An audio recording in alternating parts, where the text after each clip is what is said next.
John Fredericks, America's Godzilla of Truth. He's popular and proficient in picking politics with prophetic precision.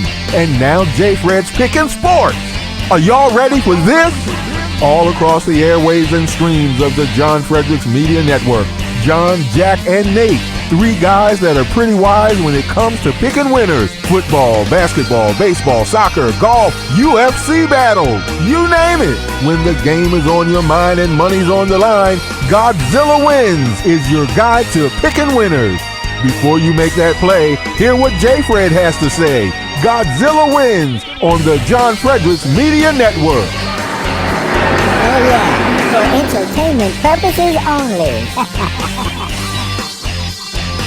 Good morning, everyone. I think that we are live, and welcome to the episode, I think this is 55 or 57, based on my math, of the Godzilla WINZ Saturday Pick Show. It is a lovely Saturday morning on September 2nd. I'm your host, Nate Perry, today. We're alongside John Fredericks, the paterfamilias of the John Fredericks Radio Network. We are also alongside senior contributor, bon vivant of sports, Dan Angel. Later on the show, we will be joined by Patrick Asselone, as always, to do a little bit of UFC breakdown. But today we are very, very, very college football heavy. We'll be breaking down about a dozen games with me and Dan. So that's what we got going on. This is the Godzilla WINZ Saturday Pick Show, and we are live. All right.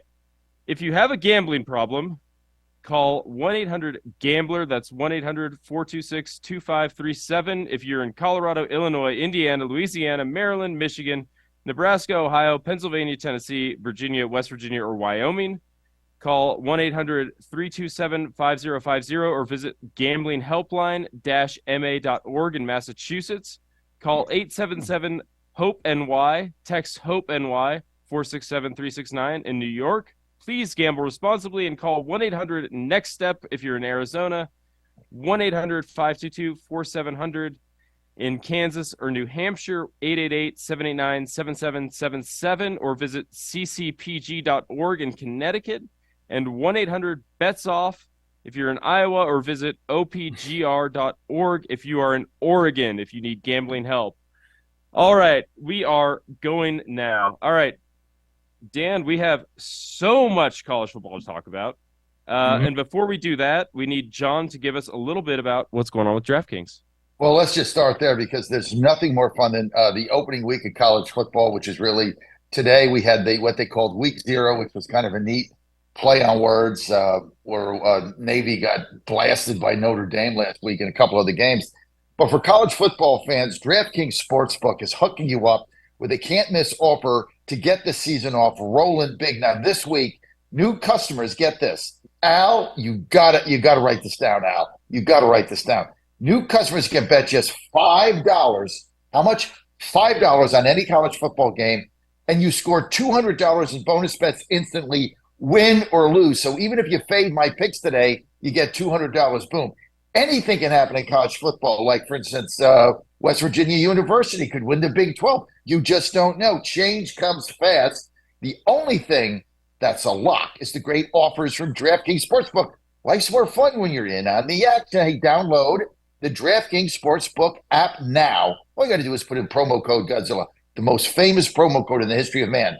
Use promo code Godzilla. New customers can score $200 in bonus bets instantly when they bet just $5 on college football. Now, this is only on DraftKings Sportsbook with promo code Godzilla. The crown is yours. Must be 21 or older, Virginia, or a state where it's eligible only. Bonus bets expire 7 days after issuance. Eligibility and deposit restrictions apply. Terms at sportsbook.draftkings.com/football terms. If you or someone you know has a gambling problem, you can call the Problem Gambling Helpline, 888-532-3500. $5, Nate, get you $200 instantly. Boom. DraftKings. Promo code Godzilla. Yeah, let's roll. All right. So once you get your DraftKings account loaded up, you can start betting on some college football games, and God, we have a bunch of them. All right, Dan. We're just going to start off with the homer pick for John too. West Virginia versus Penn State. What are we thinking here? Yeah, I think that this is not going to be fun day for West Virginia. I mean, Penn State looked really strong throughout last season. The running attack, Singleton and Allen, looked outstanding. They were freshmen last year and dominated for most of the season. The only real question I have with the Nittany Lions is if Drew Aller is ready to go, and if he is, then Penn State should definitely cover this number. Okay, yeah, it looks to me like the big matchup here is basically the West Virginia run game, right? Which looks to be it should be outstanding versus the Penn State defense, which has potential to be the best in the country, right? True. But like the tricky part is with Penn State is that they aren't awesome against the run, right? So the Mountaineers could stay live in this. Do you like Penn State to cover the big number? I do. I think Penn State's ground game is just too difficult to stop. West Virginia couldn't stop pretty much anything last year. I mean, their pass defense was terrible. They finished, I think, 108th in yards per pass play on defense last year. And that's the weaker part of Penn State's offense. So I think I don't really see any way that West Virginia can slow down this Nittany Lion attack. I'm on the opposite side. I like West Virginia plus a 20 or so here. Myself, just because it just feels like both teams kind of want to do similar things. They both sort of just want to run. That seems to be their sort of identity. And I just feel like in a running game, I'll take 2-3 touchdowns and just see how that goes. So I kind of like West Virginia here. I don't think the over is a bad play. The over looks pretty reasonable at 50 True. or so as well. I think that both of these teams may struggle to contain each other. So that's sort of where I'm at with this game is I like West Virginia to cover, and I sort of like the over if you don't like that at 49 right now on DraftKings. John, do you have thoughts on this game? It's going to be being a West Virginia ugly. This is one of those, there's an old thing, right? When it's ugly time out there, that's when the ugly get going. This is going to be one ugly game. And why would you bet West Virginia this game, right? That's what everybody's asking. Why would you bet them based on they had 4 wins last season, didn't beat anybody worth a crap, and now they seem to be in a continual rebuild. But here's my question. Why is this game under 21? Why is it only 20 and a half? It should be, 29, 30? When you look at these two teams and you look at how Penn State finished this year. But I'm with Nate now. I got a little bit of a homer thing going. Joe goes there, obviously. A little bit of a homer thing. Well, I got a homer thing going. Joe's going there. We're gonna see him this weekend. By the way, pitching a scrimmage yesterday, he sat 91, so he was happy about that. But I'm going to take the 20 and a half because there's something wrong with the spread. And, you find out with Vegas, sometimes spreads that make no sense, they just make no sense. So this thing should be 28 or 29. Why is it 20 and a half? Just what Nate said. West Virginia's going to run the crap out of the football, and they're going to eat up time off the clock. Now, I thought that was going to happen last week with Navy, and I was absolutely wrong about that because they couldn't run the ball against Notre Dame. They completely shut them down. But I'm going to take the 20 and a half, and I'm going to go with the Mountaineers. John, I'm starting to wonder if this is a personal thing because that pick, it's like, okay, I think that this spread is off. Penn State should crush them, but I'm going to go with Nate. Like I'm going to go with Nate because look, I got to tell you about Nate. Okay, Nate and I have our differences in NFL and our differences in baseball. But before the show started, when I would be at a casino with Ann and I would be at the sports book on a Saturday, this is going back years, right? I would call up Nate. I would call up Nate at 11 in the morning, and I'd be in touch with him all day about who to bet. I never left one of those Saturdays with less money in my pocket than I came in with. Okay. So Nate's college football stuff, guys, you got to be following Nate because he's got a very good track record here. Remember, I even called him up one time. It was like 9 o'clock at night. It was halftime. Some obscure game like Louisville, Tennessee Martin or something. I'm like, what should I do in the second half? He said, bet Martin plus like 17. And I actually won that bet. So I don't know how he comes up with this stuff, but I'm going to go with bet Nate on second this. halves. Well, Nate told me to bet the second half. I don't bet halves, but on that day, like there wasn't anything else to do. Anne's in the casino. I'm just sitting there, so I got to have some action. Fair enough. So I bet the second half of the Louisville game. All right, we're back up with another homer pick. I guess this is this would have been a homer game before you relocated, John. Let's talk about a little bit about Virginia at Tennessee. We got a couple teams that are sort of transitioning. Obviously, Tennessee is working in a new quarterback, but there's quite a bit of hype around this team still. Virginia's coming in. This is Tony Elliott's first season as the head coach, and the Cavs have been down bad for a while now. So we've got Tennessee facing off against Virginia. It's essentially a home game because they're playing in Nashville, but that's more or less a home game for Tennessee. Dan, why don't you give us the first pick here? What do you like in this Virginia-Tennessee matchup? We got big favorite here. What do you like? 28, right? 27.5 right now, yeah. Yeah, I think I'm going to lean toward the under. I don't really see Virginia doing its share of the scoring. I don't like how this offense looks given they've got a new quarterback in place, they've got a new system, and I just don't think this is a good matchup at all for UVA. I'm inclined to agree. Just on the surface, it looks like it's going to be a really long day for UVA offensively, at least. Just because it isn't. Tennessee's got a pretty strong defense, and they weren't awesome last year in certain aspects. They weren't awesome, from sort of a passing perspective. The secondary wasn't great, but they return a lot of talent, and typically when teams return a lot of talent, you can see sort of a big jump the next year. So my sense is sort of the same. Where do you lean for a bet here, Dan? I'm going with the under. I think under 56.5 is the way. We're on the same page. I agree. I like the under as well. I agree with you. I don't think the Cavs are going to be able to score enough to get this to bump this up over 56.5.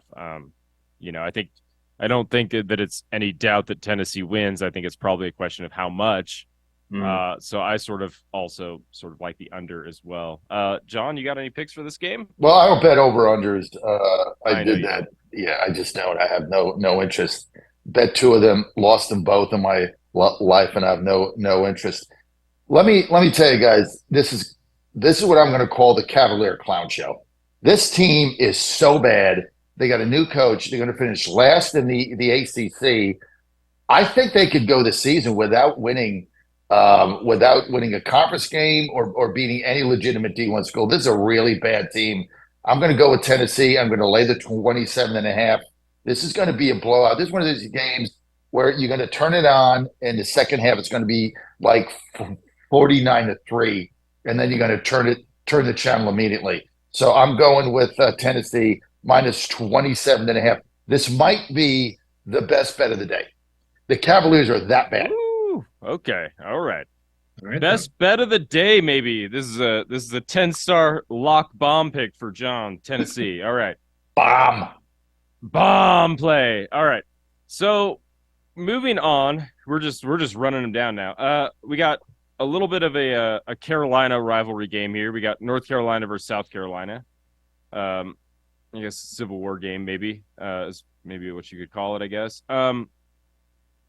It's it's North Carolina. We know what they are. We know what Drake May is, right?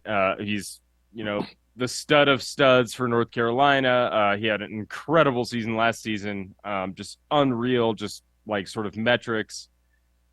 And we kind of know what South Carolina is, which is like they're not that great. And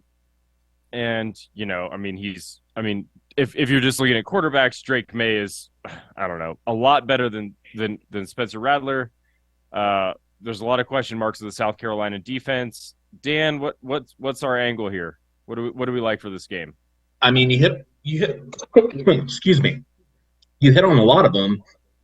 South Carolina's defense just does not match up well with Drake May and what North Carolina's offense is capable of. I mean, you look at how South Carolina's run defense just got shredded, especially by running quarterbacks and even quarterbacks that aren't really known for running the football that much. Like Stetson Bennett, for example, was one of the quarterbacks who had a rushing touchdown against the Gamecocks last season. So if you're allowing Stetson Bennett to run on you, what is Drake May going to do?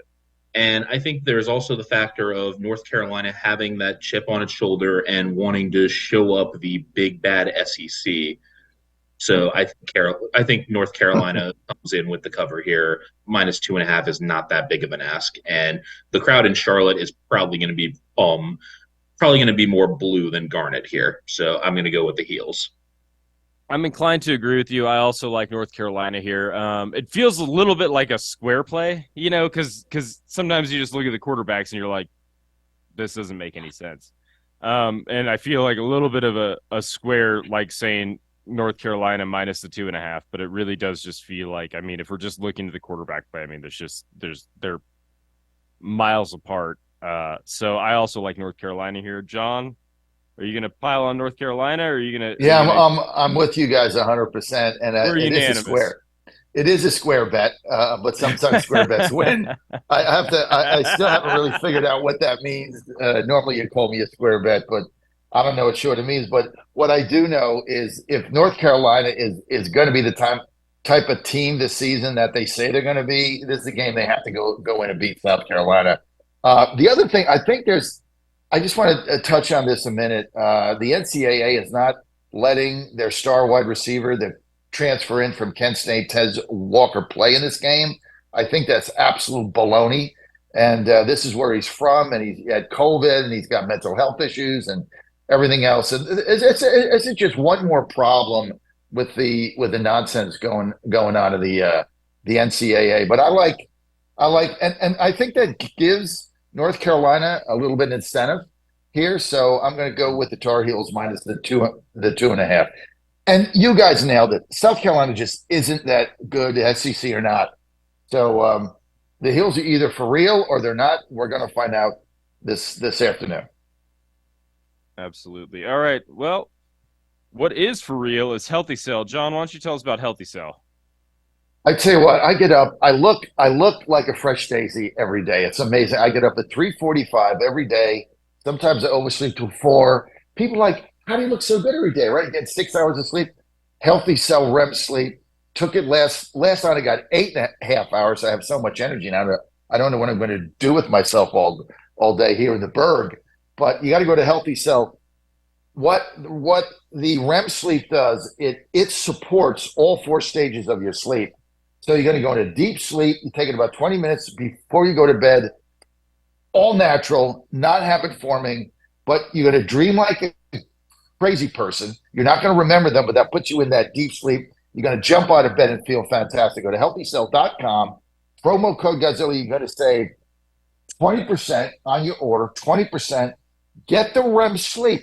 Check this out. The first night you take it, you're going to say, thank you, Godzilla. Because as soon as you get up, you're going to be like, oh, my God, I had such a great night's sleep. Dr. G, man, he's a genius. This thing is the best. Go to healthycell.com. REM sleep, 20% off. Also want to thank Healthy Cell and Dr. G for being very enthusiastic supporters of Godzilla WINZ. Thanks, guys. All right.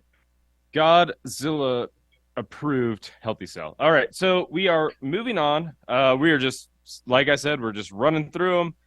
It's not the sexiest college football slate of all time. As you know, we're just in week 1. So we're just going to run through. We're going to Northern Illinois, Boston College. This is the matchup everyone's been waiting for. You can catch this one at 12 Eastern time. Oh, my God. How did you pick on the this ACC game? Network. Because I wrote about it, John. Yeah. All right, I did miss you. Okay, well, that's the legit answer. Why did I get I should be reading your columns. I must have missed that. Yeah. Might have helped you on Notre Dame Navy. Yeah, well, you were all right. Shots fired. Look, you got to be he was right on that, both ends. I was wrong, and you got to own up to that, right? I mean, he kicked my ass there. Too. I was wrong too. All right. Dan. No, it isn't going to even out. I'm going to win. There's no evening out. That's like millennial stuff. Oh, it's going to even out. No, I'm a baby boomer. We You're play a to winner. win. I was trying to We be play to classy win. there. I was trying to be classy there. Yeah. There's no class in betting sports. You either cash. It's like my father Sam said. There's only two kinds of tickets: the ones you throw away and the ones you cash in at the window. That's it. Only two kinds. All right. Yeah. All right. Well, You're anyway, assigning too much class to the boomer crowd in the show. anyway, I actually have covered Northern Illinois a few times over the past couple years, and this team got beaten up by injuries last season. That was what caused them to go 3-9. They're healthy now. Rocky Lombardi, senior plus quarterback. Northern Illinois won the MAC in 2021. They have a offensive line that has all 5 starters back, and Boston College, not exactly a strong starter and not much of an offense either. They only averaged 17.8 points per game last season. Phil Jerkovich transferred to Pittsburgh, so they're breaking in a new starting quarterback. And Northern Illinois, they are so comfortable away from home. Since Thomas Hammock took over, the Huskies are 14-8 against the spread on the road. They've covered at Utah. They've covered at Vanderbilt, Kentucky. 2 years ago, they beat Georgia Tech on the road straight up. So getting 9.5 with this team, I think Northern Illinois is going to be very well prepared, and they can keep this close and get the cover. Interesting. What's the spread? 9.5. Minus minus BC minus 9.5. So BC yeah, I'm taking the Huskies plus the points. All right. Well, I'm going to make that bet because if you cover Northern Illinois, you want plus 9.5. I have no interest in either team, but that seems like I'm doing that. I'm on the opposite end. I think that people are sort of sleeping on Boston College as being like, a decent team. I actually kind of like them here. It feels like the hype machine is all over Northern Illinois. It feels like everything I read is like blah blah. Northern Illinois is great. They've gotten quite a bit of public action thus far. It sort of looks like based on the things that I read. And this feels like the anti-square play where it's just like, just take the Eagles and lay the points. I sort of like Boston College here just because it seems like nobody really likes them that much. And everyone's sort of hyped up on Northern Illinois. So I'll ride with Boston College here. It's not awesome laying the points, obviously, but I think that like they can do enough to sort of cover the spread. So I'll ride with Boston College. So we got Dan on Northern Illinois and me on Boston College. John, what's the tie break? Who are you riding with? No pick. No pick. Neutral. All right. No pick, Nate. No. I'm a no pick Nate on that one. John the abstainer. Okay. So, all right. Next on the schedule is a little bit of one that's close to my heart. We have UNR, University of Nevada, Reno, of which I am a proud alumni. Jack, who's on vacation this week, is also an alumni playing USC. Yeah, but he never went he told me he only went to one game and it was too cold. That's probably true. It is quite cold there. Mackey Stadium doesn't have like awesome bleachers. It's like the steel bleachers that you get in like high school, and when it's like 35 degrees outside, those steel bleachers get pretty damn cold pretty damn fast. So I can't blame him there. Nevada's obviously in the midst of, I don't even know if you call it a rebuild. They're just in the midst of being a bad football team, and they continue to be so. And they will probably continue to be so for the foreseeable future because UNR invests nothing in sports. They invest even less in football.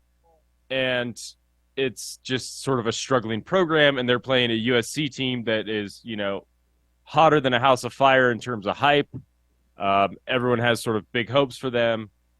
Dan, what are we seeing here in terms of action for this Nevada USC game? Oh boy. I hate laying this big of a number, but it's hard not to with the disparity between these teams. USC looks like they're improved from last year, and Nevada just hasn't been good in several years. So, yeah, I think that this is not going to be a very pretty game at all. I think USC is probably going to come out looking to make a bigger statement after giving up 28 to San Jose State last week. So, yeah, I think the Trojans roll in this one. Well, you were right about Dan. You were right about the USC game last week. I think they were 31, and Yeah. they won by 28. And Yeah, I'm you not know, that I'm not that bad at this actually.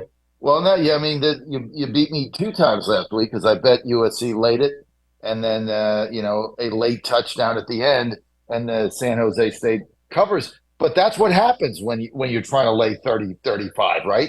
You get a garbage touchdown, you lose.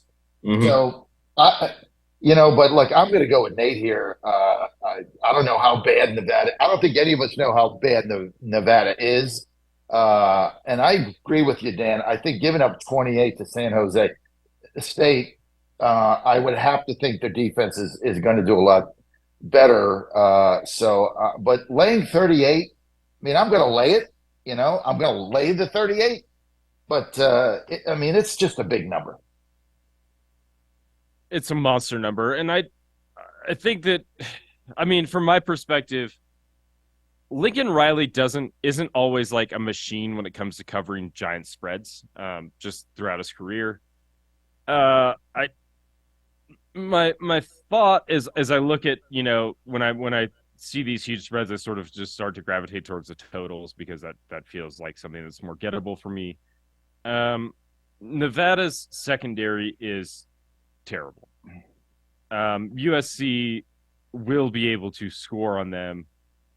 My inclination, just sort of my gut instinct, is the first quarter total, which is set at like 14.5. Feels very reachable for just USC on their own. They had sort of a slow start against San Jose State. I do not think they will start that slowly at home against Nevada, given Nevada's sort of issues. San Jose State obviously also plays in the Mountain West Conference, but San Jose State is a lot better football program than UNR is. So my inclination is probably just over 14.5 for the first quarter. I think USC probably gets off to a hot start, and then from there, they coast to a victory. 38.5 is a big ask, so I'm not really interested in laying that huge number. So I'm just going to go with the first quarter total at over 14.5. Dan and John are both on USC minus 38.5, depending on where you shop your sports betting at. But that's sort of do it at DraftKings. Do it at DraftKings, please. Obviously. Hey, before Okay. we move on, we got 2 minutes till 9. Can I get you guys' take on the ACC picking up a team in Texas and then two on the West Coast, where they get Stanford, Cal, and SMU? Nate, I mean, what the hell's that about? It's just the new world, right? I mean, Yeah. USC is moving to the Big Ten. I mean, everything's just coast to coast now. It doesn't have anything to do with region anymore. It just has everything to do with can you make us money? I mean, hell, last night I was sitting in the rain watching a game between Hawaii and the newest member of the ACC in Stanford. What part of any of that sentence made sense? None. 100%. And they took they took a haircut, right, financially. Yeah. Two of them did. They took lower, and then All three of them did. well, I mean, SMU gets the no worst was TV. Yeah, that's what I was SMU going no to say. TV money until 2032. Mustangs, right? Was it 9 years no money to get in the SEC, the ACC, Yeah. and the other two took a 30% share. Yep. But what a disaster now! And then there's no more Pac-12. The Pac-12 is disintegrated. It's gone. It's unbelievable. Yeah, I mean, it's over. Yeah, I mean, it's we've been watching it sort of happen in real time, right? As it just sort of slowly just breaks apart, and that's sort of All right, guys, we final. got to get out. We got to get out. Go to top of the hour. You're on Godzilla Wins. Thanks for joining us. We're also on Get Alive, and we're going to transition here in a minute. Nate Perry at the helm, filling in for my son Jack, who is off this weekend away. And we're going to be right back, Nate. When you get back, you have a lot going on. Oh yeah.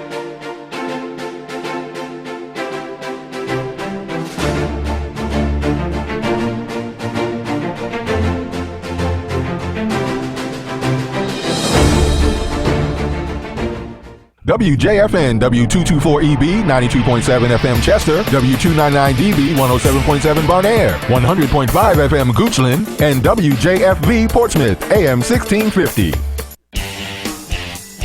John Fredericks, America's Godzilla of Truth. He's popular and proficient in picking politics with prophetic precision.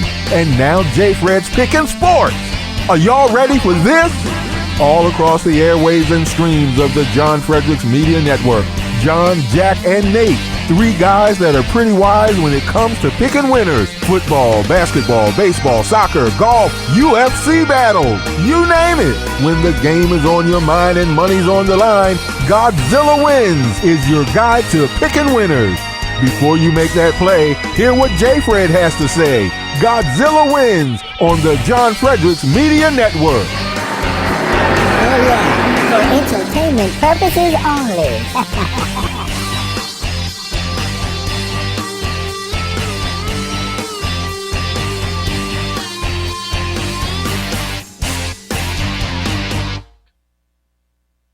Welcome back, everyone, to the Godzilla Wins Pick Show. It is a lovely Saturday morning on September 2nd. I'm your host, Nate Perry. We are joined by John Fredericks, the father of this radio network, John Fredericks Radio Network. We are also joined by Dan Angel, senior contributor, bon vivant of college football, the guy in the know. We love him. And we are just running down so many college football games. If you have a gambling problem, what I want you to do is I want you to call 1-800-GAMBLER. That's 1-800-426-2537. If you're in Colorado, Illinois, Indiana, Louisiana, Maryland, Michigan, Nebraska, Ohio, Pennsylvania, Tennessee, Virginia, West Virginia, or Wyoming, I want you to call 800-327-5050 or visit the gambling helpline-ma.org. If you're in Massachusetts, I want you to call 877-HOPE-NY or text HOPE-NY. That's 467-369 in New York. Or please gamble responsibly. Call 1-800-NEXT-STEP if you're in Arizona. Call 1-800-522-4700 in Kansas or New Hampshire. 888-789-7777 or visit ccpg.org in Connecticut. Call 1-800-BETS-OFF in Iowa or visit opgr.org if you're in Oregon. All right, we're back on the college football grind. We are still working through games. Wait a minute! Don't we have a personnel announcement to make here? Didn't Dan get promoted to assistant editor? Didn't I hear that somewhere? Yeah! Oh, Dan, yeah! What Congratulations, about that, Dan? Yeah, man. Thank you. Dan's big time now. Yeah, he's posting all the articles. He's editing for us. It's going fantastic. Yeah, things are going great. Thank you, Dan. Congratulations. Good job. Thank you very much. Happy to do it. All right, we are moving to a West Coast showdown. This one's kicking off at 3:30 Eastern time. We have Boise State versus Washington. Washington's a 14-point favorite. The total is set at 58.5. Dan, what are we like for Boise State, Washington? Well, I mean, Boise State, I think, is still living off its reputation a little bit. They really haven't been the giant killer of years past. And I think this is a situation where Washington comes up with a pretty solid performance. I mean, the Huskies, it hasn't been too long since the disaster that was the Jimmy Lake era. And I think Kalen DeBoer has things moving in the right direction. Washington was a really pleasant surprise last year. And I think Washington comes out with a really strong statement against a Boise State team that's been good for the Mountain West, but hasn't really been at the level of the team that was beating teams like Oregon and Oregon State a few years back. So I think Washington covers this number. Yeah, I mean, Washington's the big hype team, right? They have a bunch coming back. They have, incredible quarterback play, great receiver unit. I mean, a lot of people are expecting them to sort of be, not just like a good offense, but really an elite offense, particularly sort of outside of the SEC. I'm inclined to agree with you. I never liked Boise State in the best of times because as a Nevada fan, I'm used to just getting thrashed by them all the time when they were in the West. So I'm inclined to agree with you that Washington is sort of a play. I mean, Michael Penix Jr. is unbelievable, and I think that Washington is a real team. So I'll go ahead and throw in with you, Dan. I think that Washington probably covers this 2 touchdown spread. John, tell me what's going on. Washington. I mean, Boise State Washington, has we're got unanimous. they got so many problems. I mean, it's again 14 points is a couple touchdowns. Washington again. This is another one of these teams that thinks they got a shot, to get in the playoffs, and you're not going to do that by losing your first game to Boise State at home. That's just not going to do it. So look, maybe they win by 13, they don't cover, but you know what my football philosophy is? I don't bet teams that I don't think can win. I just don't. I have to see them a scenario where they win the game. Washington is going to win this game. Now it's a matter of do they win by 3, 10, 7, 18, 21. And again, this could be a blowout.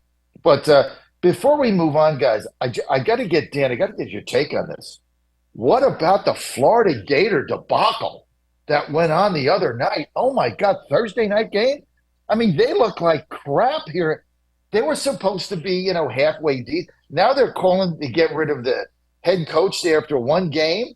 I just want to get your take on that absolute annihilation, the beatdown the Gators took in the SEC. They were never in that game. I mean, I called that one too. I had Utah and I had the under, so that was a clean sweep for me. I mean, I was expecting a poor showing by Florida's offense. Graham Mertz didn't really show anything at Wisconsin, and Florida at elevation. I knew that wasn't going to work most likely, so I'm not that surprised. Florida fans are renowned for their lack of patience, so I think Billy Napier will turn it around if he gets enough time, but it's probably not going to be this season. This is still not a great Florida roster. Not a lot of chops going on there. But Yeah. you look at this Utah team. I just want to interject two things, and then we'll get back to the snake. You look at this Utah team winning this game and thrashing without their best quarterback, with the second string quarterback in there, had no impact on them. I mean, I got sucked into that. Had no impact on them. How good are they?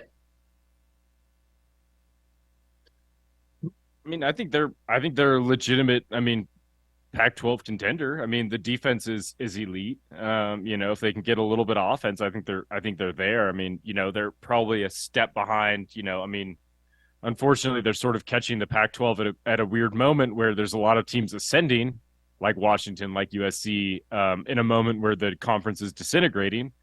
But I mean, they're a real team. I mean, they showed it against Florida. I mean, Florida's not like a total pushover, even though they didn't look good last week. I mean, but I think some of that is because Utah is like good. Dan? Yeah, no, I agree. I mean, Utah has been the class of the Pac-12 for the past couple years, and that defense remains very legit. Like, I knew that going in, even if Rising wasn't going to play, Utah's defense was going to make life very difficult for Florida, which is why I was so high on the under. And yeah, I think Utah has a defense that is absolutely good enough to win the Pac-12 again and get back to the Rose Bowl.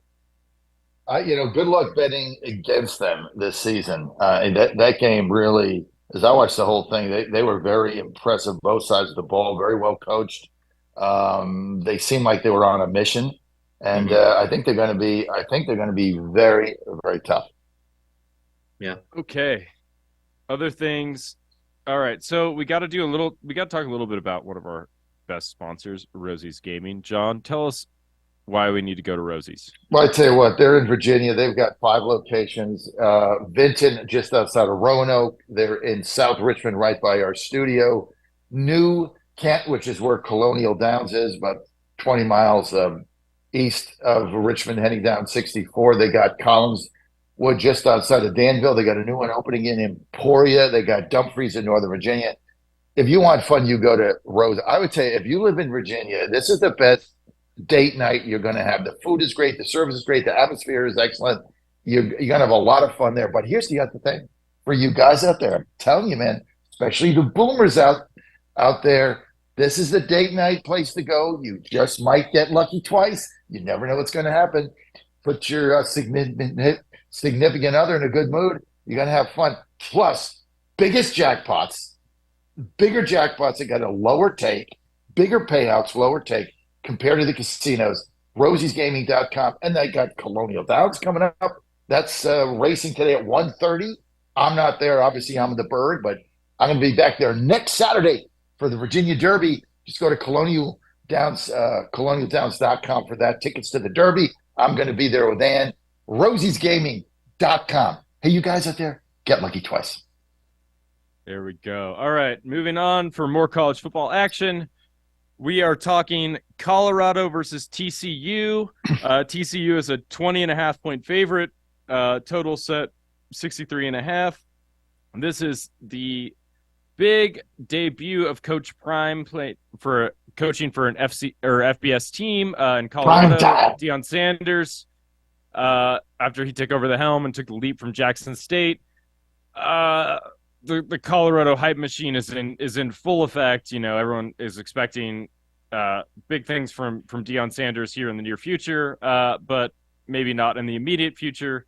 How are we feeling about this game, Dan? What are the bets we need to be making?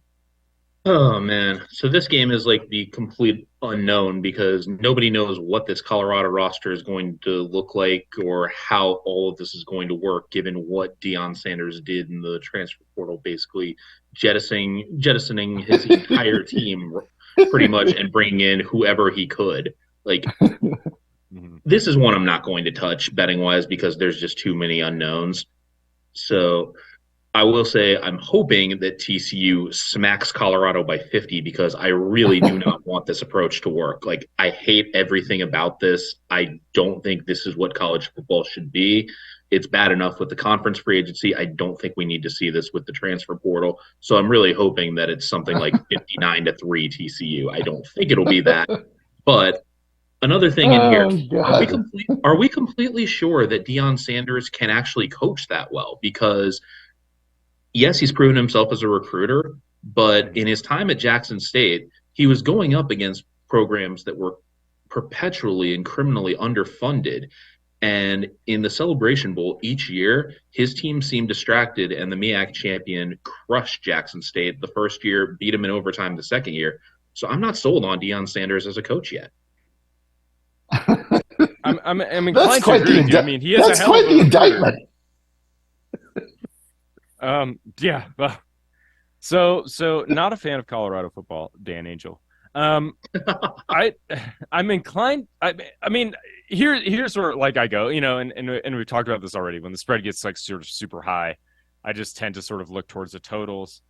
My inclination is that Colorado will try and play fast on offense. I don't know if they will play effectively fast on offense, but I think that they will play quickly. You know, they will definitely play quickly with Sean Lewis as the offensive coordinator. Yeah, exactly. You know, coming from Kent State where they were playing electric fast. So my sort of look is probably the over. If we're gonna bet it, just because it feels like TCU is a lot better than Colorado at this particular moment in time. And it feels like they will be able to get their points. Really, all you need, if we're betting the over, is for Colorado to do a little bit, which they should be able to. So I'm sort of inclined to take the over 63. But that's more or less just a lean. I'm kind of with Dan, like in being agnostic on this game. I don't love it. John, do you have any thoughts on what we should be thinking about for Colorado TCU? Listen. This has got to be the most entertaining game of the week, right? You got to take Colorado with the 21. I am taking Deion Sanders. I get what Dan's saying. I get as a purist, Dan, you cover NCAA, so I really get and respect what you're saying. But for a casual fan like me, it's like this. You can't get a better script than this guy. He jettisoned the whole team out. He said, "Hey, you don't want to play for me. Screw you all out. Get out." Who the hell knows? We have no idea who this guy brought in. Half the guys he brought in were from his old school. But the guys, I mean, if you listen to him, he is a devout Christian. He's brought values there. He's got a new program. Look, I don't know what's going to happen, but you got to love Deion Sanders. The energy he brings, the entertainment value he brings, the fact that he says this is all about, you know, helping these young men and making them better people in society and being good fathers. And, what he's done in the black community. I mean, the guy is an iconic figure as far as I'm concerned. I used to watch him play in Atlanta when he came to the Falcons, and I can't wait for this game. I absolutely can't wait for this game. I don't know what's going to happen. All I know is purely for entertainment, I'm taking the 21, and I hope he shocks the world today because he's a solid guy. And he jettisoned the whole thing. He went in there and said, if you don't want to play for me, get the hell out. And they all left. You can't make this stuff up. They just said, get out. I'll start over. I'll start from scratch. I want people that want to play for me because they believe in a higher value. They believe in something. Come here and play for me, and we can all believe together. No one's ever done that. This is big time football. This is Colorado football. This is big time football. Like you say, this isn't like Jackson State. So I got to see what the guy does. I'm excited about this game today. And just watching him on the sidelines, to me, is worth a $50 bet for entertainment purposes. So I'm doing that. I'm taking the 21. Screw it. All right. Okay. So that was a lot more than I thought we were going to get out of you on that game, John. I love Dion. Okay, so we're moving past Saturday now as we sort of tick these boxes on games, and we're moving towards probably. I mean, I don't even think this is the biggest matchup of the weekend, right? When we talk about LSU Florida State for Sunday night game, it's going to be kicking off at 7:30 Eastern time, basically prime time for Sunday. A lot of both teams have really high expectations. This is, a really tough scheduling matchup for both of them, sort of, a bold scheduling matchup for both of them as they're both top 10 teams. LSU comes in ranked 5th in the AP poll. Florida State comes in at 8th on the AP poll. What are we sort of looking for here in terms of betting angles, Dan? Well, I think that this is going to be a defensive battle. Both defenses looked really strong last year's meeting in New Orleans, and I think Florida State has the slight edge with the quarterback play from Jordan Travis. I don't think LSU can stop that connection with Thom Travis and Johnny Wilson. And Florida State, betting on the favorite in Florida State's September games really is a great way to set your money on fire. The past 5 seasons, the favorite in Florida State's first 3 games of the season is 3-12 ATS, and 2 of the covers have come against Brian Kelly. So, yeah, I think Florida State has the edge here. I think it's honestly a little bit of SEC bias that has LSU giving points in Orlando. So I'm going to take the points with the Seminoles here. Gosh, this line just looks so sharp. I kind of like the Seminoles too, just because I feel like people are still kind of down on them, just from a sort of public perspective. I think that LSU is a known quantity at this point, right?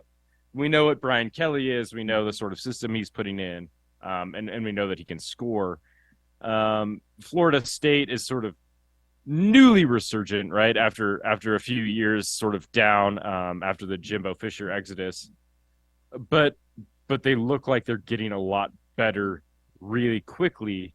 I'm inclined to agree with you that I sort of like Florida State to sort of win this game. I think they'll probably win it outright. I think they might. I think that's a real possibility. My sort of sneaky angle is, that I tend to bet the sort of lower ranked team in these, particularly when it sort of looks like a coin flip game, which this is going to be, and it's more or less a home game for Florida State, right? They're playing in Orlando. Yep. So I'm inclined to agree. I like Florida State. John, tell us why we should love LSU. I don't. I'm betting Florida State. This is my second best bet of the weekend. And just for what you guys said, first of all, I love getting points when I think the team is going to win the game. That's my number one thing, and I'm very confident here the Seminoles are going to win this game. And I got to tell you the other thing. Dan nailed it. This spread is based on the fact SEC versus ACC. By the way, Florida State's trying to get out of trying to get out of the ACC. But here's the best thing about this game, okay? Let's the Seminoles win and shut Brian Kelly the F up. I am so sick of Brian Kelly. All he does is talk, talk, talk, talk. You know, you think he thinks he's like the greatest coach that ever came in history, dropped from the angels in heaven. I am so sick of this guy. I'm sick of LSU. I'm sick of his talk. They're going to go here. Florida State is going to punch them right in the mouth. I love the Seminoles in this game, winning outright. And just the secondary benefit is to shut Brian Kelly up. So I can't wait for this game. All right. I think we're unanimous on that one then. We all like Florida Yes. State, which means it's probably almost certainly a loser. Okay. Let's we're on our last college football game. We've grinded through the whole Saturday. We've grinded through the big Sunday spot. And last we have the primetime Monday Night Football special with college football. We have number 9 Clemson against Duke. Clemson's a 13-point favorite here. Duke had sort of a shockingly good year last year. Expectations are unusually high for Duke football. As they're coming off, obviously coach of the year last year. I'm just going to go ahead and lead. I don't think that this is the same Clemson team we saw last year. I think that this Clemson team is going to be much better. I think that they probably roll the Blue Devils here. This is, again, sort of just a pick against public perception. I feel like people are going to be higher on Duke than they should be. I think Clemson probably just goes ahead and just beats the tar out of them. Why am I wrong, Dan? Why should I bet Duke here, or should I bet Duke here?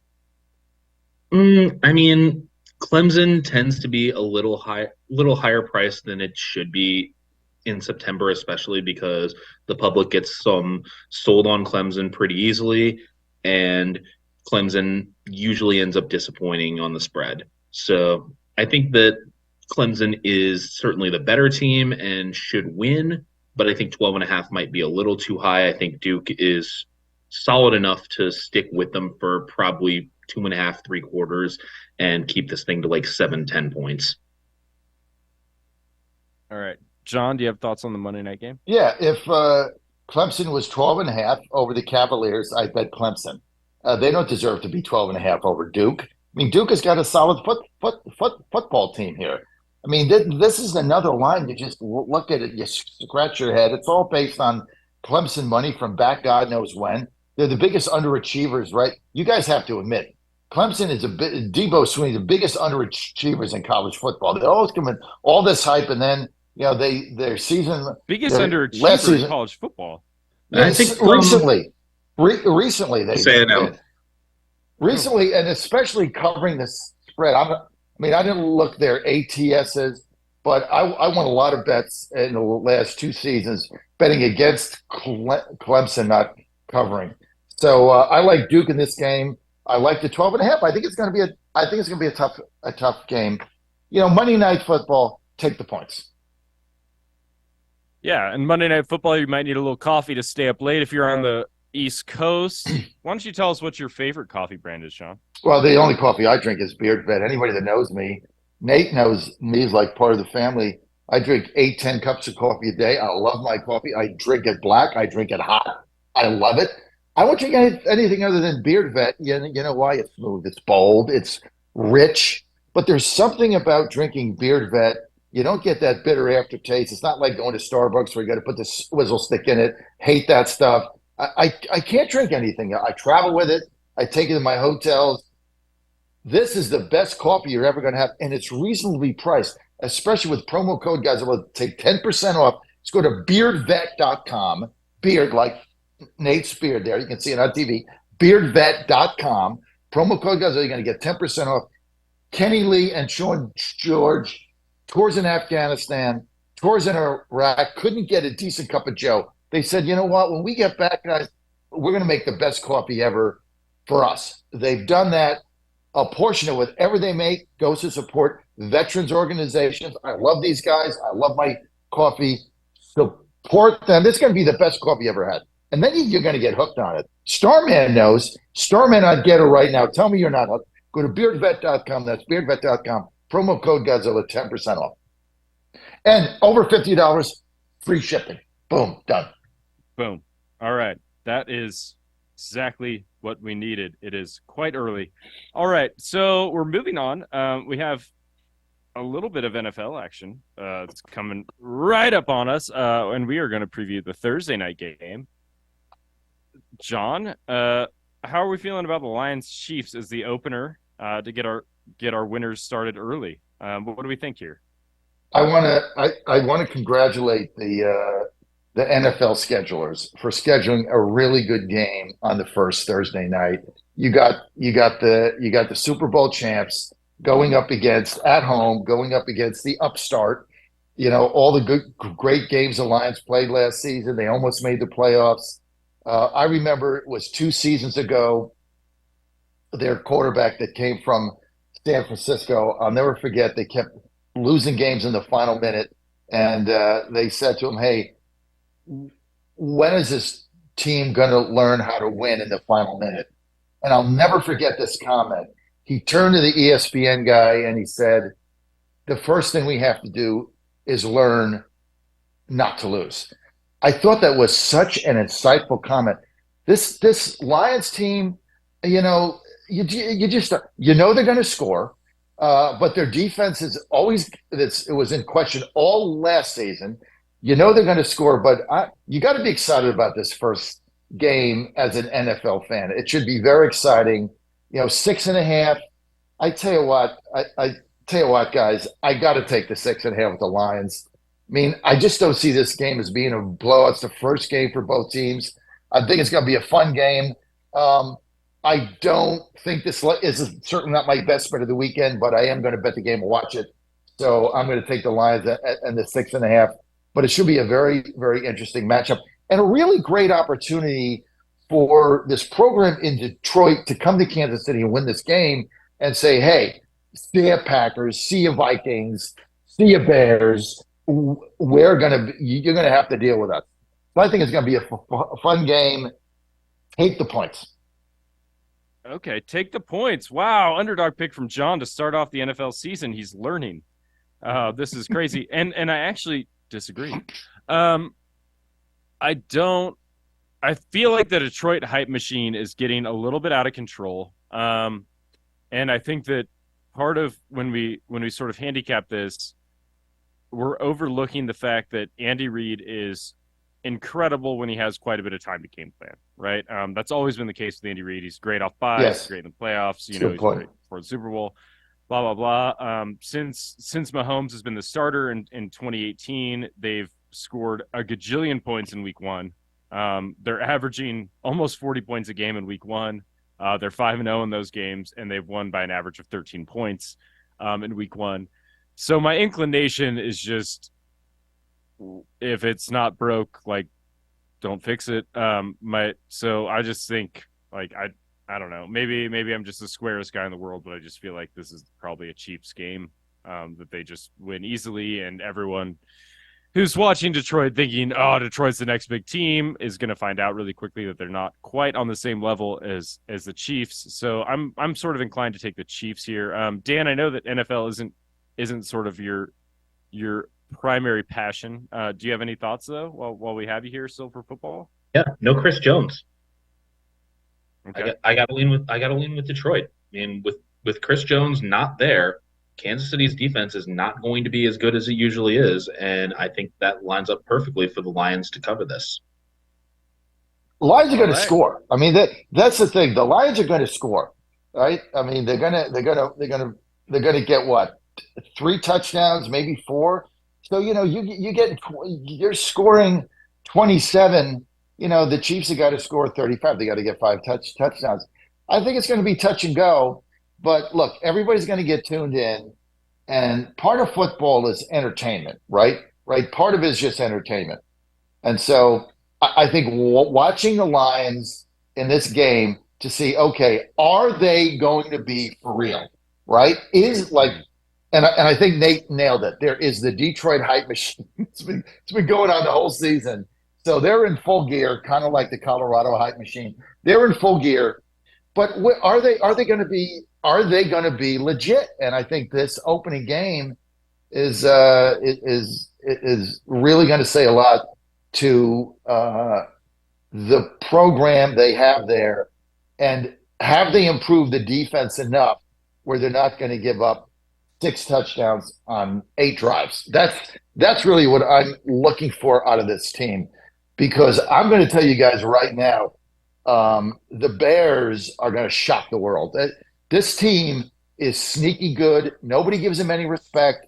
They got a really good defense. They got a shot to win that division. And so let's see on Thursday night what the Lions get. We all know what Kansas City does. Let's see if this Lions team on Thursday night is legit or not. We're going to find out. He gives the Bears any respect? I've been hearing about the Chicago hype machine all summer. Not a lot of people. Well, you're in Hawaii. Maybe it gets down there in Chicago, but you know, I've been in Hawaii, they don't I've get been in Indiana. I've been in they Florida. don't get a lot of look. They don't get a lot of respect because they say their quarterback can't pass and this and that. But the Bears. I mean, look, if I was in that division, the number one team I'd be concerned about is they're tough. I don't want to play them, right? I don't want to play the Bears. I just don't like playing them, and you know. But look, my team's in one of the weakest divisions in the history of the world. So Sure. you know, we're in the catbird seat. The only reason the Titans are going to make the playoffs is because they play in the AFC South. That's it. And we'll talk more about my Texans love in future shows next week when we really kick off the NFL season. Whatever, dude. But for now, we are joined by Patrick Asselone, our UFC fight expert and senior South Florida Lifestyles contributor. John, but before we get to UFC, let's talk a little bit about MyPillow and why you need to be buying MyPillow pillows right now. They got the best sale going on right now. Mike Lindell at MyPillow. If you don't have the slippers, you're nuts, right? You got to go get these slippers right now. $29.95. They got a great deal going on there with promo code FUN. That's promo code FUN. I tell you the other thing, guys. I don't know if you like to sleep or you like a mattress. That MyPillow 2.0 is to die for. That's still on a BOGO. Buy one, get one free with promo code FUN. Here's the other thing, right? I'm just going to tell you this straight out. Ann and I moved to the Berg. We're empty nesters. We throw our old mattress out. We bought the MyPillow mattress, got it delivered right here to Pittsburgh, put it on the bed, got the mattress topper with that. I'm 65 years old. I've never slept on a better mattress than this. I mean, I'm all about sleep now because I have to get up so early when I'm home. I'm all about the sleep. Check out their mattress. We got Joe the mattress topper for his bed in the dorm. That's why he's throwing 91. I'm telling you, man, got to get the sleep. Just go to mypillow.com, promo code FUN. If you don't do anything else, get the slippers. They also got a deal on towels, right? They got the 6 towel set. They got a great deal on that. You don't want to miss out on that. mypillow.com, promo code FUN. Everything is there. Plus, look, guys, honestly, these are all great products. They're all great deals with promo code FUN. But if you like Godzilla Wins and you like our show and you enjoy it, give them a shot, because without our sponsors, we cannot be here. So I want to thank Mike Lindell. I want to thank MyPillow. I want to thank all of our sponsors and Patrick Asselone coming up with TargetTrading.co. Without them, there is no Godzilla Wins site. There is no show. There isn't anything. Oh, they believe in us. We ask you to believe in them. Thank you.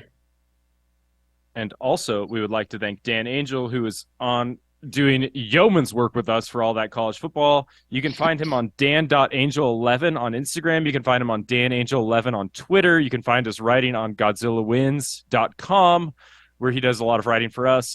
So thank you, Dan, for coming on the show with us. And now we are moving into UFC action with Patrick, one of my favorite segments that we do. And we're starting off the fight card that we're discussing with Benoit Saint-Denis. I think I'm saying that right. Facing off against Thiago Moises in a lightweight fight. Patrick, what should we expect in this sort of first fight that we're discussing here? It's a lot of French guys fighting other people. So what are we thinking about here? Well, it's in France, and I've got a reason for why they're doing this. I think this fight should be the main event, easily. Ooh, okay. I think Cyril Gann should not even be here, but that's just another story entirely. I'm looking at Moises to win this fight. I think they neutralize each other on the ground. I think St. Denis has a goofy stand-up style, keeps his hands down by his hips. Moises does not do that. He comes straight up, hands up, can kick you, can punch you, can strike you from freaking anywhere. I like him in this fight, and it absolutely should be the main event.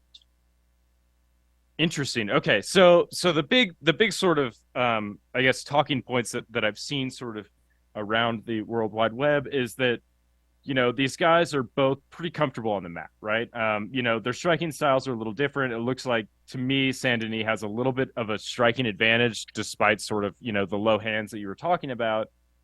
But the criticism of Moises, I guess, is and maybe you can elaborate on this because it's something that I've been thinking about a lot. The criticism of Moises is that he tends to sacrifice position and tends to be a little bit too sort of aggressive in seeking out submission attempts and doesn't really and is maybe impatient once he gets guys on the ground. Is that a concern against someone like Saint Denis? No, it doesn't concern me because some people will say, well, this guy's too aggressive. Well, this guy's too passive.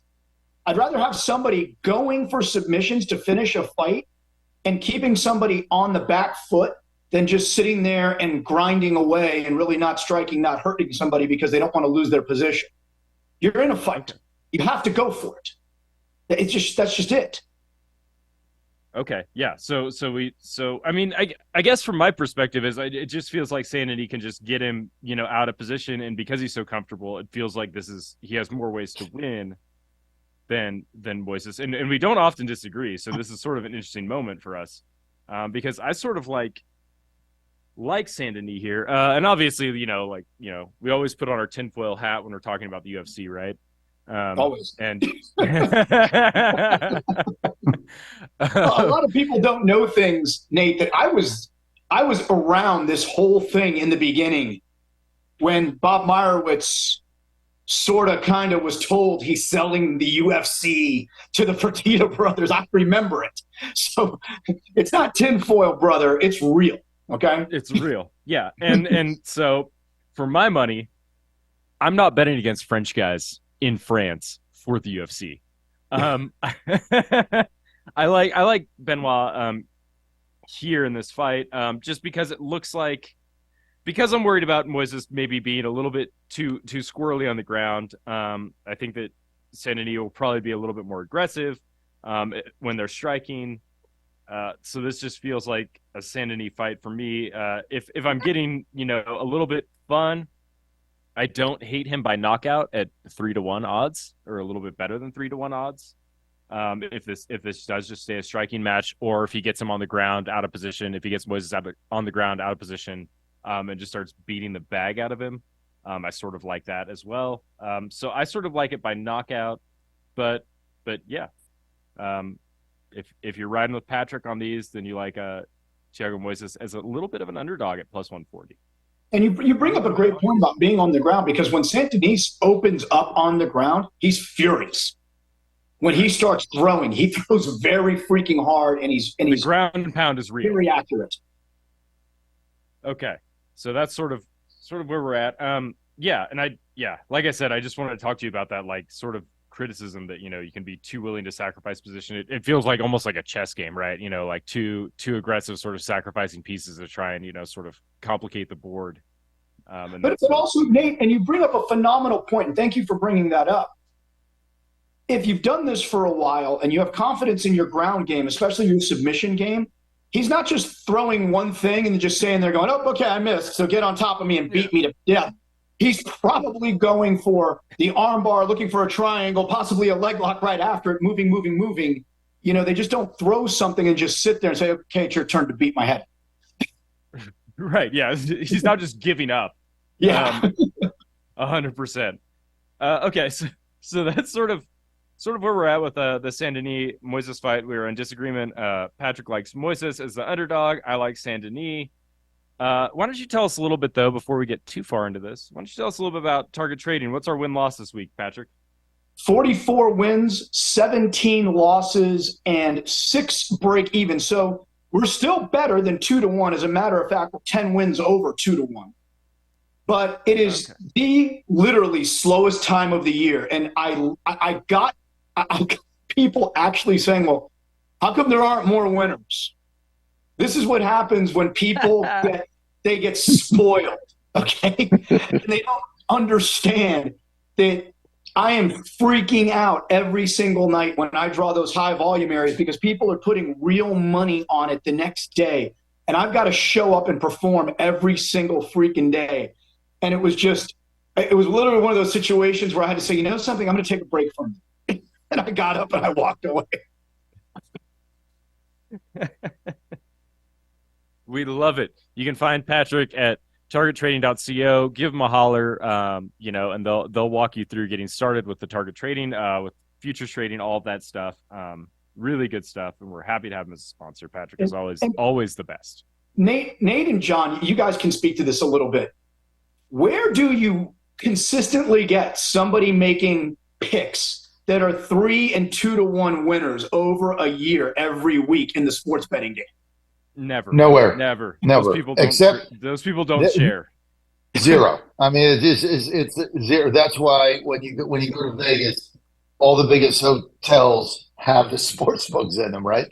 I mean, no one has a record in gaming like you have with targettrading.co. And the reason I'm such a believer in it is it's real. I mean, I got Patrick, 130 students now of either listeners of you as of ours that are coming to your program. I've not got so much as a text or an email about anybody saying they were unhappy. All I got is, hey, thanks for introducing me. I'll go to a baseball game or go out to an event. People will see me and say, hey, thanks for getting me to Patrick's company. I'm doing great. So it's just all positive. You go to targettrading.co. Thing I love about him, and I said this on the radio the other day, is look, I think Wall Street's a complete scam. I think the gangster banksters rob your money every day. That's what they do, right? They've been doing it forever. That's why they go after slave labor and everything else. And what Patrick does is he scams the scammers for our benefit. This is why I love the program, right? They're gonna steal your money, so Patrick gets in on the steal for us ahead of the gangster bankers and rides that wave. That's why this program is so successful. Because look, the whole thing's rigged. You might as well be in on the rig. That's what target trading does. Before I pat myself on the back any further, because I know we're running out of time here, remember what happened a few years ago, John, when the government locked the country down? People lost their jobs. People were forced out of their businesses. They had nothing. And then they had to rely on a government freaking handout. Well, when they can hand it out, they can also turn it off. Everybody needs to remember that. You need to have another source of income. And this is not going to happen overnight. Everybody thinks it's Wall Street, buy, sell, buy. That's a joke. That's the lifestyle Wall Street wants to sell you. So you walk in there and give your money up to them. Exactly. They don't care. They want your money and they want you gone. This is a chance to fight back and make a different life for yourself and don't have a boss and somebody telling you what you can and cannot do. Bingo. Love that. Go to targettrading.co. And hey, by the way, you put in, you either mentioned Godzilla WINZ, Godzilla, John Frederick Show. You're going to get 15% off tuition. Great deal. I'm going to do 20% off for Labor Day if they close. If they close the deal by the end of next week, because this is, like I was saying before, this is a really slow time of the year. A lot of people leave. They don't come back for the weekend, and they just start sort of, filtering back in. If they do it by Friday, this coming Friday, it'll be 20% off. Oh, hot deal. All right. We love that. Targettrading.co. Get in touch with Patrick and the team there. All right. We got a co-main event to talk about, though, Patrick, too. We got Manon Fiorot, I think is that how we say that? I think that's probably. You could say Farrat or Farot, depending if you're in the United States, probably Farrat. If you're over there, probably Farot. All right, we're gonna go Farot then, because we are over there in Paris for this fight. And she's coming into the 10-1 record, and she's coming into this flyweight fight with Rose Namajunas, who, lost her strawweight title last year, and she's moving up in weight for the first time in her career from 115 to 125. Again, every fight, when they go somewhere like Paris, we get all the French fighters. Manon Fiorot is one of them. What do we like about this fight? What sort of stands out to you as sort of an angle here? I also think this fight should be a main event ahead of the main event. Yeah. Okay, this is a better fight. Okay, so what do we have here? Rose Namajunas. What I love about her is the same thing that I can't stand about her. She's completely out of her mind. And this is just from a really harsh upbringing. It makes her an awesome fighter, and it makes her a very undependable fighter to bet on. Okay? She's really tough. She will throw down. She has no fear of anything. I am not crazy about her moving up in weight. It's not the same thing for men as it is for women. It's an entirely different story. Fiorot is a monster. She's huge at this weight. So I don't like the size comparison, first of all. The only real chance that Rose has in this fight is getting it to the ground, and Fiorot's not bad on the ground. This is going to be a complete opposite of what's going to go on in the alleged main event, where Fiorot is a really good takedown defense. She is one of the more impressive strikers in the UFC, whether you're a man or a woman, I don't care. She is a beast. She throws punches in bunches, but she throws power punches in bunches, which is an entirely different story from, let's say, like a Nate Diaz or something. Okay? I like Fiorot in this fight. I just think she's too big. She's got too many different ways to win. And she's just much better at most places than Rose is. I hate her moving up in weight. I think it's a huge mistake. I'm inclined to agree with you. I like Fiorot here. The striking stands out to me. If they just stay standing, it feels like this is Fiorot's fight, and that's not to take anything away from Rose, because I love her as a fighter. She's so much fun. I do. And she I mean, God, she's tough as nails. I mean, she will sit there and she'll fight anybody, and she's good at it, and she looks, she's so comfortable. But this feels like a moment where she's a little bit outclassed. I think that you're right about the size thing. I mean, Fiorot has a couple inches on Rose, but just frame wise is significantly a bigger person. She's huge at that 125. Even though, if you just look at it, you think, well, 2 inches, who cares? Same reach, whatever. But just the frame difference is noticeable. And Fiorot's been on a real hot streak. She's coming in on a 5-fight winning streak. And she's looked awesome, recently. So I'm sort of inclined to agree with you. I think that the only problem is if Fiorot decides that she wants to get on the ground with Namajunas, she could be in trouble. Do you have thoughts on that? I mean, is that a problem for her? Does she try and avoid getting on the ground with her, or is she? We always talk about this, Nate. And what do we talk about? Sterling and Holly Holm. Holly Holm decided to be a wrestler, and Sterling decided to stick his chin out and see how many shots he could take.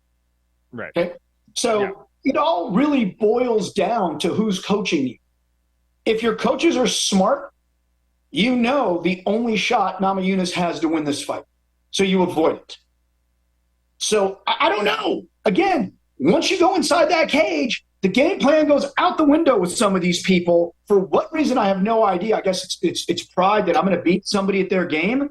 That's just stupid.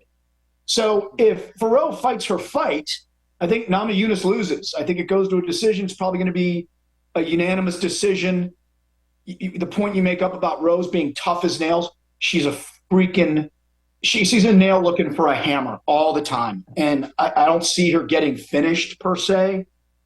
I just think the size is going to be too much for her to overcome.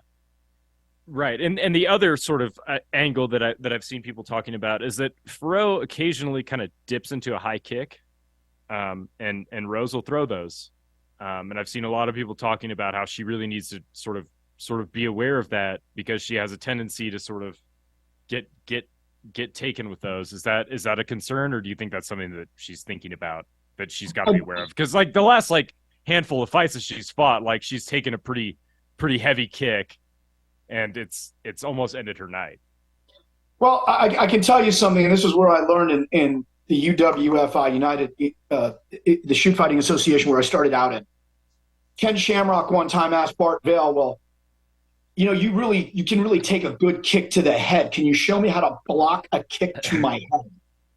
And Bart looks at him and says, best way to block a kick to your head, get out of the way.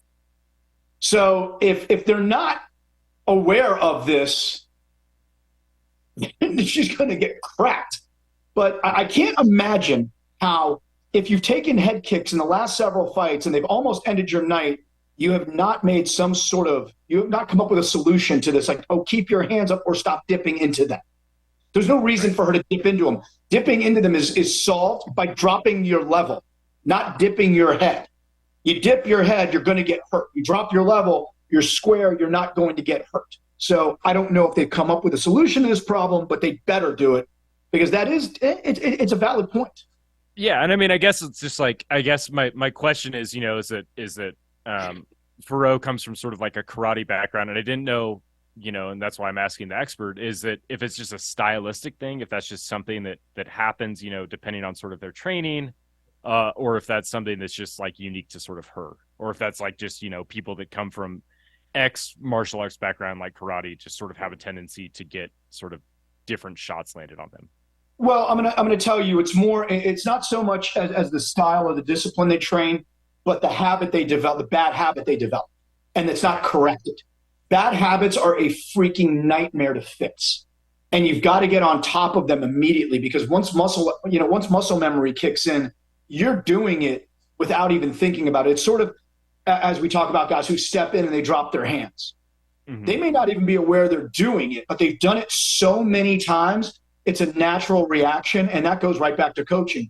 You've got to have coaches who don't care about your feelings.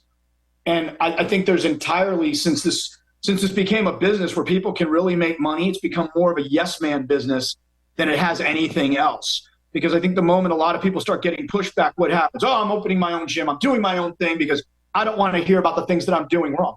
Okay, fine. see how well that works out for you. Yeah. I don't like good coaching, so I'll just do something else. Okay. So that leads us into the other co-main event fight, the one that Patrick has a lot of thoughts on.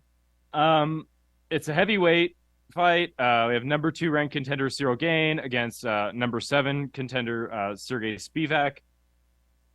This is the fight. These guys are both gigantic. Cyril Gane's coming in at 6'4", 250-ish. Spivak's coming in at 6'3", 256-ish. Gane's got a little bit of a reach advantage at 3 inches. Both these guys are, ready for this. What are we thinking here just for this fight? Well, you were talking about this fight being in Paris and why.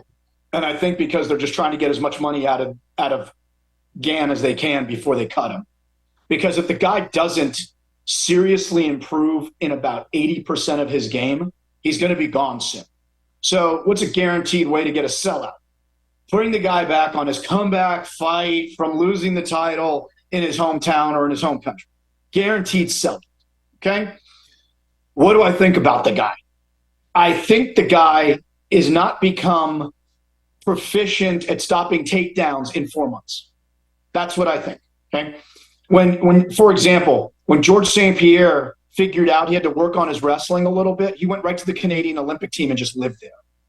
And I'm not talking about 1 day or 2 days. He was there all the time. He found the greatest secret in martial arts at that time, at MMA, and found John Danaher in New York. Okay, he worked on what he was deficient in. I don't think you become a master takedown defender in 4 months. Spivak, he is a slower, less athletic, not as strong version of John Jones.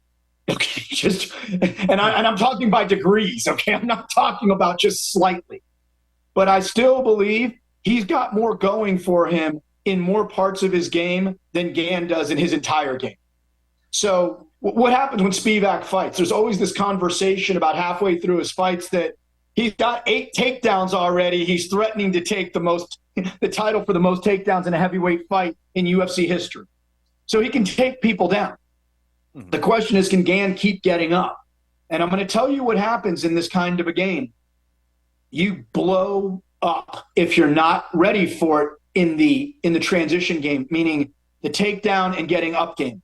If that happens enough times, you blow up because your blood changes circulation so many different times, path of circulation, you lose your breath and you blow up. I don't think Gann is going to be able to really stop him. Now, if Spivak wants to stand up and trade bombs with him, he's going to sleep early. That's all there is. I think Gann has one path to victory. That's it. I'm inclined to agree with you. I think that Gann really does just have that one path, right? I mean, he's clearly the better striker, right? I mean, Clearly. and we talk about that all the time. That UFC, you know, they make matchups and they make matchups that are exciting. And this is one of those matchups that's exciting, and it's one of those matchups that is interesting to think about from a handicapping perspective because these guys are wildly different, right? Spivak's just almost just a pure grappler, right? Yep. You know, he has an elite, you know, striking defense, but he's not really known as, you know, an offensive wizard on his feet. But once he gets on the ground, he is a big man and he is heavy, and he's going to make it hard for you to get up, and he's going to make it hard for you to move. He's a lead blanket, Nate. Yeah. Yeah. 100%. And that becomes a problem against for Gann, who is not known as a guy who's great, you know, once he's on the ground. I do worry. I mean, Gann is a really good striker, and there's a part of me that worries that Spivak's going to get so focused on not getting just a huge shot on him that he's not going to be as aggressive with the takedowns as he should. Is that a thing that we need to worry about? If you're a Spivak backer, I mean, I like Gann in this fight. I mean, I guess I'll just go ahead and say that I like Gann in this fight because I think the stand-up is too strong, and because I wear my tinfoil hat when UFC does weird stuff like travel to Paris. And you have very valid points. And that was a freaking awesome observation when you said that Spivak has a great stand-up defense. He does. Now, what was the coaching coming into this fight? Was the coaching moving, using that defense to frustrate Gann to make him step into your takedowns? Or was it, hey, let's block some of these bombs and then try to throw back and take him down?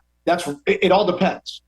So if he's going to go forward and he's going to block these punches and these kicks and these knees with his elbows, with his forearms, and keep marching in trying for a takedown, it's going to be a very, very short night for Spivak. He's not going to be around very long. If he makes Gann chase him, puts him off balance, tries to get him to overextend, it's his fight. Because I'm going to tell you what happens. I've done this to guys before. I was slightly better than them standing up, but I was much better in the transition takedown game and the ground game. I made them chase me.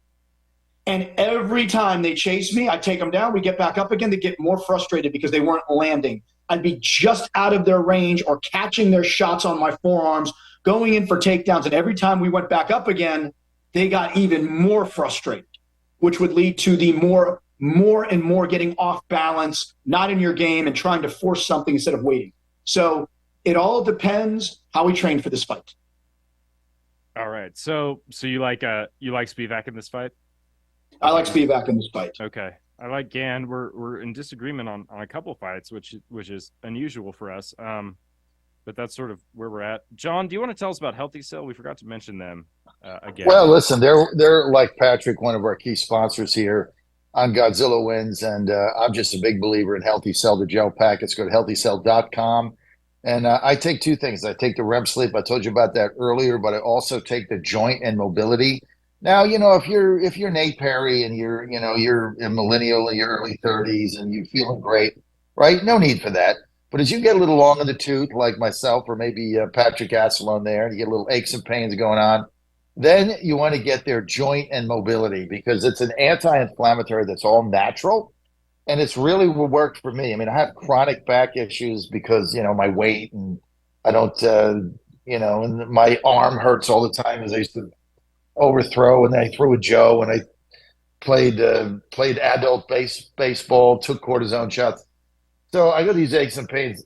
It took me about 12 days joint mobility, and I feel great. I mean, I don't, but here's the key. I lived on a leaf, lived on it. Like I could not travel. I couldn't do anything without a leave or Advil, and I had them strategically placed all over any aspect of my world: house, car, glove compartment, thing, shaving kit, work bag, office, studio. In fear, I'd